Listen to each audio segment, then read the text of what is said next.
عرفہ کا روزہ کب رکھنا ہے؟ حاجی میدان عرفات میں ہے اس دن یوم عرفہ بنتا ہے۔ حاجیوں کے میدان عرفات کے وقوف سے اس روزے کا تعلق قطعا نہیں۔ الله منهل كل ضامن ومورد من تعطش للهدايا وسنة أحمد مسك الختام سراج النور من جمع المزايا۔ ناظرین کرام، عرفہ کے روزے کے متعلق نبی مکرم صلی اللہ علیہ وسلم نے فرمایا، صحیح مسلم میں حدیث ہے، یکفر السنۃ الماضیۃ والباقیہ، یہ روزہ ایک سال قبل اور ایک سال بعد کے گناہوں کو معاف کروا دیتا ہے۔ اتنے بڑی فضیلت کا حامل دن اور اتنی بڑی فضیلت کا حامل روزہ عمل، اس کو ہم اپنے اختلاف کی نظر کرتے ہوئے شاید کہ اکثر ہم میں سے لوگ ثواب سے محروم رہ جاتے ہیں۔ اب اگر عقلی طور پہ بھی دیکھیں، اور اصل تو شریعت عقل کا نام نہیں ہے، شریعت تو نقل کا نام ہے، احادیث مبارکہ صلی اللہ علیہ وسلم کا نام ہے۔ اگر اس کے مطابق دیکھا جائے تو ہمیں فیصلہ کرنے میں کوئی دقت پیش نہیں آئے گی۔ کچھ پوائنٹس انشاءاللہ تعالیٰ میں آج کی ویڈیو میں آپ کے سامنے رکھوں گا کہ روزہ عرفہ کا جو روزہ ہے، یہ روزہ اس کا تعلق جو ہے وہ حاجیوں کے میدان عرفات کے وقوف سے نہیں ہے۔ حاجیوں نے کس وقت میدان عرفات میں جانا ہے؟ دوپہر کے وقت میں۔ دوپہر کے وقت میں میدان عرفات میں وقوف ان کا ہوگا۔ تو اب عقلی طور پہ جو لوگ عقلی دلیل سامنے رکھتے ہیں وہ کہتے ہیں جی اس وقت ہی روزہ رکھنا چاہیے، تو حاجیوں کے میدان عرفات کے وقوف سے اس روزے کا تعلق قطعا نہیں۔ بہت سے دلائل اس کے ملتے ہیں۔ سب سے پہلے نمبر پہ میں صحیح سنن ابو داؤد کی ایک حدیث 2437 نمبر، جس میں نبی مکرم صلی اللہ علیہ وسلم کے بارے میں آتا ہے، یصوم 9 ذی الحجہ، حضور علیہ السلام 9 ذی الحجہ کا روزہ رکھتے ہیں۔ بالکل صحیح حدیث ہے، اور اس حدیث کو علامہ البانی رحمہ اللہ نے صحیح قرار دیا ہے۔ تو اس سے بھی ہمیں معلوم ہوتا ہے کہ عرفہ کا جو روزہ ہے اس کا تعلق میدان عرفات کے وقوف کے ساتھ نہیں ہے۔ کیوں؟ نبی صلی اللہ علیہ وسلم نے 10 ہجری میں حج کیا، اس سے پہلے بھی عرفہ کا روزہ رکھتے تھے اللہ کے نبی صلی اللہ علیہ وسلم، اور مشرکین بھی حج کیا کرتے تھے۔ اللہ کے نبی صلی اللہ علیہ وسلم تب مدینے میں کون سی طریق کو روزہ رکھتے تھے؟ کیا حاجیوں کے وقوف کا علم ہوتا تھا مدینے میں تب؟ بالکل بھی نہیں ہوتا تھا کہ حاجی اس دن جو ہے نا آج عرفہ کا دن منا رہے ہیں، نہیں علم ہوتا تھا۔ اور اسی طرح صحیح بخاری کے اندر اگر ہم اس اصول کو، صحیح بخاری کے اصول کو دیکھ لیں، جو بخاری کی حدیث نمبر 1900 میں آیا ہے، اذا رأیتموہ فصوموا واذا رأیتموہ فافطروا، جب تم چاند کو دیکھ لو تب تم روزہ رکھ لو، جب تم چاند کو دیکھ لو تب تم روزہ افطار کر دو۔ تو اس اصول کو اگر مد نظر رکھا جائے تو اپنی اپنی رویت کے حساب سے عرفہ کا روزہ ہوگا، جو کہ 9 ذی الحجہ بنتی ہے۔ اسی طرح اگر عقلی دلیل اور ہی دیکھنی ہے تو ایک عقلی دلیل یہ بھی دیکھ لیجئے، اگر آپ عقل کے مطابق چلنا چاہتے ہیں کہ بھائی آج حاجی عرفات میں موجود ہیں لہذا آج ہی روزہ رکھنا ہے، تو اگر آپ عقل کے پیچھے چلتے ہیں تو پھر عقلی طور پہ جو ہے نا اس دلیل کا جواب بھی دیجئے، اس اشکال کا جواب بھی دیجئے کہ حاجی جس وقت میدان عرفات میں موجود ہیں عین دوپہر کا وقت ہے، جن ممالک میں عین اسی وقت رات کا وقت ہے، رات کی تاریکی چھائی ہوئی ہے، وہ لوگ روزہ کیسے رکھیں گے؟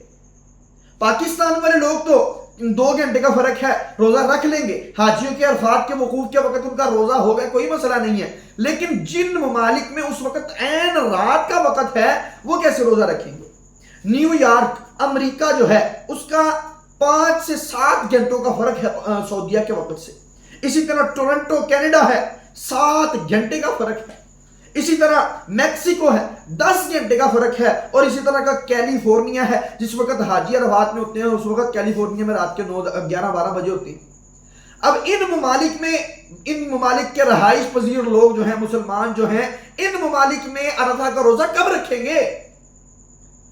اور اسی طرح اگر وہ لوگ جو ہے کہتے ہیں کہ روزہ حاجیوں کے مطابق رکھا جائے گا، سعودیہ کی رویت کے مطابق رکھا جائے گا، ان سے پھر میں یہ کہتا ہوں کہ بھائی آپ عید بھی سعودیہ کے مطابق رکھ لیا کرو۔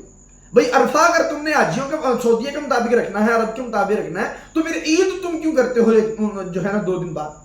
تو یہ عقل کے پیچھے نہیں لگنا چاہیے. اسی طرح ایک اور دلیل بھی ہے، وہ یہ کہ آج سے 50 سے 60 سال پیچھے چلے جائیں، 70 سال پیچھے چلے جائیں، جب پاکستان میں بر صغیر میں موبائل کا کوئی جو ہے نا لوگوں کو پتہ ہی نہیں ہوتا تھا، اس وقت لوگ کیسے روزہ رکھتے تھے؟ جب پتہ ہی نہیں ہوتا تھا، جب ٹی وی کا دور نہیں تھا، ٹیلی ویژن نہیں تھا، کیبل نہیں تھی، نیٹ نہیں تھا، 4G 5G 3G جو ہے نا ٹیکنالوجی نہیں تھی، اس وقت لوگوں کو پتہ ہی نہیں ہوتا تھا کہ حاجیوں نے میدان عرفات میں کب رکنا. اس وقت وہاں کی تاریخ کا علم نہیں تھا، اس وقت وہاں کی رویت کا علم نہیں تھا، اس وقت حج کا علم نہیں تھا، عید کا علم نہیں تھا. اس وقت لوگ کیسے روزہ رکھتے تھے؟ آج اگر یہ علم آ گیا ہے، ٹیکنالوجی آ گئی ہے، جو لوگ کہتے ہیں کہ اس ٹیکنالوجی کی وجہ سے جو ہے نا ہم سعودیہ کے ساتھ روزہ رکھیں گے، ان سے میں یہ سوال کرنا چاہتا ہوں کہ آپ تو اس وقت بھی موجود تھے، آپ کو اللہ نے اتنی عمریں دی ہیں، آپ نے وہ دور بھی دیکھے ہیں، ان ادوار میں آپ کیسے روزہ رکھا کرتے تھے، ان ادوار میں جو ہے آپ روزے کو کیسے اپنا برقرار رکھتے تھے، اس کا ثواب حاصل کرتے تھے، کیسے اس کا ثواب ضائع ہونے سے بچا لیتے تھے. آپ اس کا جواب بھی دے دیجیے. تو لہٰذا نہ اپنے روزے کو خراب کیجئے، نہ دوسرے مسلمانوں کو اشکال میں ڈالا کریں. یہ چھوٹے چھوٹے مسائل، اللہ کے نبی علیہ السلام نے کہا ہے کہ جب عرفہ کا روزہ رکھنے سے 2 سال کے گناہ معاف ہو جاتے ہیں، لوگوں کو کیوں اشکال میں ڈالتے ہیں؟ اور پھر کہتے ہیں جی احتیاط کا تقاضا یہ ہے جی آپ 8 اور 9 دونوں کا رکھ لیں. بھائی کیوں دونوں کا رکھ لیں؟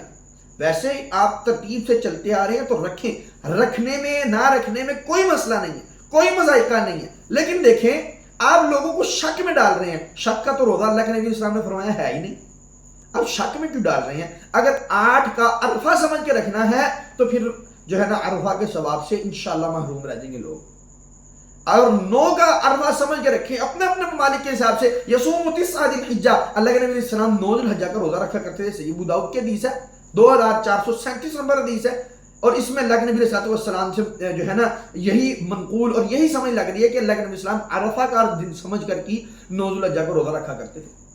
اب سعودیہ میں عرفہ 8 ذی الحجہ کو تو وہ کر ہی نہیں سکتے نا. 9 ذی الحجہ حج کا جو ہے نا یہ اہم رکن ہے کہ 9 ذی الحجہ کو حاجی نے عرفات میں جانا ہے.